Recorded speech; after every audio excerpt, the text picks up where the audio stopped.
প্রতিপক্ষ টেবিলের তলানিতে থাকা রিয়াল ভায়াদোলিদ।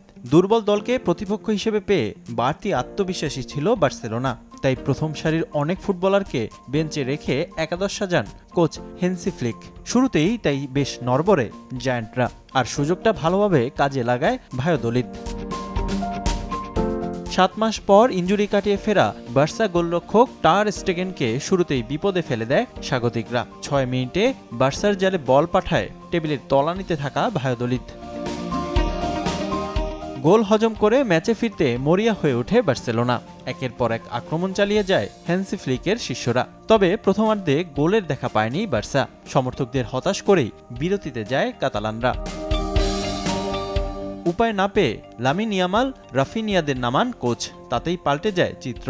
দ্বিতীয়ার্ধের শুরুতে ম্যাচে ফেরে বার্সা। লামিন ইয়ামালের ক্রস থেকে 54 মিনিটে দলকে সমতায় এনে দেন রাফিনিয়া। এর 6 মিনিট পরই ফার্মিন লোপেজের চমৎকার গোলে লিড দ্বিগুণ করে বার্সেলোনা। মাতিনের বাড়ানো বল থেকে গোল করে দলকে এগিয়ে নেন স্প্যানিশ মিডফিল্ডার।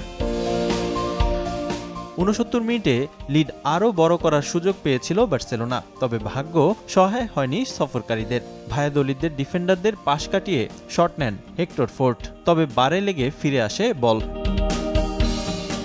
শেষ দিকে সমতায় ফের দারুণ সুযোগ তৈরি করে ভায়াদোলিদ, তবে বার্সা গোলরক্ষকের নৈপুণ্যে বিপদমুক্ত হয় দল। যোগ করার সময় গোলের সম্ভাবনা তৈরি করেও ব্যর্থ হন ইয়ামাল, রাফিনিয়ারা। শেষ পর্যন্ত পূর্ণ 3 পয়েন্ট নিয়েই মাঠ ছাড়ে বার্সেলোনা। এই জয়ে শীর্ষস্থান আরও মজবুত করল হ্যান্সি ফ্লিকের দল। রিফাতুল ইসলাম মিরন, সময় সংবাদ।